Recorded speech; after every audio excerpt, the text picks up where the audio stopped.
E já está aqui conosco a ginecologista Fernanda, que vai nos ajudar com esse tema, não é isso? Seja muito bem-vinda aqui ao Ver Mais, prazer lhe conhecer e lhe receber. Eu que agradeço, Renata, a oportunidade de estar aqui e falar desse assunto tão importante, né, na vida da mulher, nessa fase que é tão cheia de mitos e que a gente tem que ajudar, né? Isso. Precisa estar ajudando as mulheres nessa fase. Mitos e dúvidas, né, doutora? Muitos mitos e que a gente precisa desvendar. Então a gente começa explicando o que é a menopausa, essa fase que chega para todas as mulheres. Então, a menopausa, ela é uma data, é a data da última menstruação da mulher. Quando a mulher fica 1 ano sem menstruar, aí a gente pode dizer que sim, ela está na menopausa. Né? Antes disso, e já esse período pode começar até 5, 6 anos antes, a mulher está na transição menopausal, ou que conhecem mais como climatério. E o que acontece nessa transição dos 5, 6 anos anteriores? Os hormônios já vão começando a diminuir, porque a menopausa é a falência do ovário. O ovário é uma glândula que nós temos no nosso corpo e que ela produz hormônios. E nesse período, já antes da menopausa, esses hormônios começam a diminuir. Então, a mulher já começa com sintomas antes mesmo de parar de menstruar totalmente. E quando esses sintomas chegam ali da menopausa mesmo, já passado aqueles 5, 6 anos que a senhora acabou de falar, é mais ou menos em que idade? Existe uma faixa etária para as mulheres entrarem na menopausa? A média da mulher brasileira de entrar na menopausa é dos 49 aos 51 anos. Essa é a média. E hoje, dados do IBGE mostram, do censo agora de 2023, que 1/3 das mulheres brasileiras estão nessa fase da menopausa. Então, veja como as mulheres estão nesse período. De 49 a 51. Na verdade, de 45, vamos dizer. Por de aí. 45 até os 65 anos, nós temos 1/3 das mulheres brasileiras nesse período de vida. Isso é muito relativo à data da primeira menstruação ou não? Sim, pode ter uma relação. Porque tem meninas que hoje estão menstruando ali nos 10, 11 anos, né? E aí significa que vai entrar na menopausa mais cedo também? Pode ser, sim. E também a gente tem que levar em consideração a história familiar. Isso tem bastante relação. A idade que a mãe, que a avó também entrou na menopausa. Então é genético? Tem um fundo genético, sim. Interessante saber. E quais são os principais sintomas? A gente sabe muito que as mulheres reclamam do calor, né? Sim. Excessivo em alguns momentos que esse calor acontece. Mas e aí, quais são os outros? Então, o calorão, né, o famoso calorão, que é o fogacho, é realmente o sintoma mais comum nessa fase da mulher. Mas eu sempre digo lá no consultório, né, que menopausa não é só calorão. É o quê?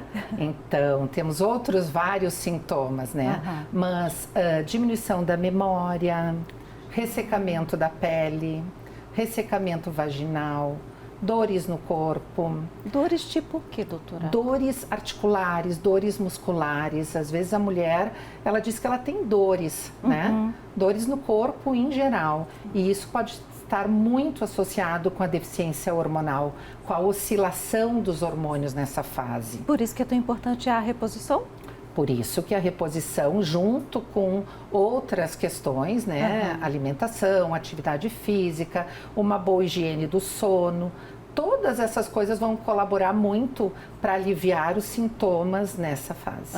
Pois era isso que eu pedi agora para a senhora, a questão do exercício físico, da alimentação, quantas vezes por semana, para que a gente consiga ajudar as mulheres que estão passando por essa menopausa nesse momento e assistindo Ver Mais. Alimentação, os bons hábitos alimentares, a gente deveria ter para a vida inteira, né? É verdade. E a atividade física, hoje é recomendado uma atividade física mais diária, com um tempo um pouquinho menor, de 40 a 50 minutos, mas quanto mais constância, com certeza vai haver mais benefícios. A gente, quando consegue aliar atividade física e alimentação, acho que é perfeito, né? para qualquer idade, não somente para menopausa. Com certeza, né? Qualidade de vida. E é isso que a gente busca no tratamento da menopausa, para que a mulher tenha uma qualidade de vida adequada, né? Porque antigamente, na época das nossas avós, né, a menopausa era um significado de envelhecimento.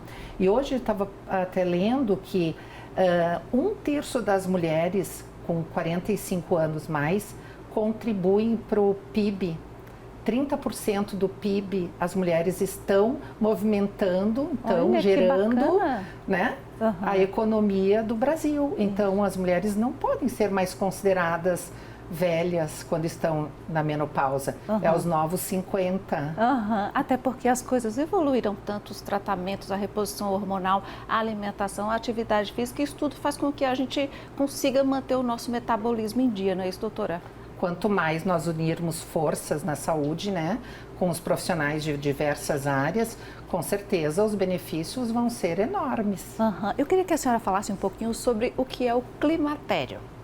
Então, o climatério é o período que antecede a menopausa, né?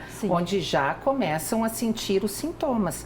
A mulher já começa a ter alterações, principalmente do padrão da menstruação, começa a menstruar às vezes com um ciclo mais curto, a cada 25 dias em vez de 28, 30, já começa a ter os calores, já começa a ver que dorme de forma pior, uma piora da qualidade do sono. Nesse ciclo mais curto da menstruação, significa que nos dias da menstruação também é mais curto? Porque às vezes tem gente que só fica menstruada 2 dias, já tem outras mulheres que chegam a 5 dias de menstruação.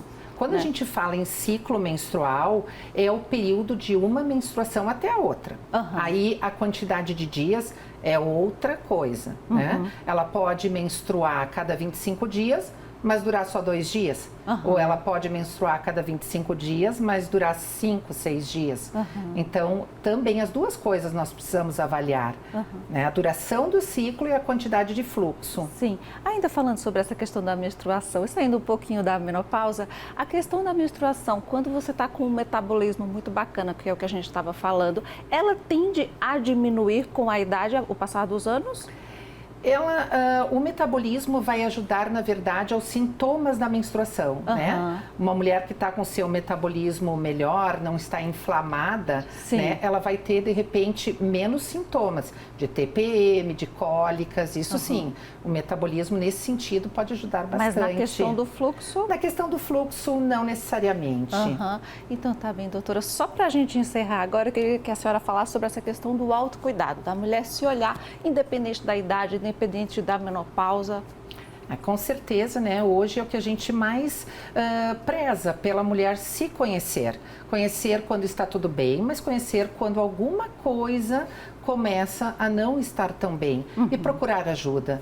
O principal, né, é procurar ajuda, porque hoje os profissionais estão muito dedicados, a gente estuda muito, evoluindo no que a gente pode ajudar para a mulher nessa e em todas as fases, na verdade, né? A regularidade ao consultório do ginecologista é fundamental, né? Com certeza, né? Bem. Uma vez por ano, pelo menos, né? A mulher procurar fazer suas consultas de rotina. Ótimo. Muito obrigada e até uma próxima. Um prazer, eu que agradeço. Receber. Eu que agradeço.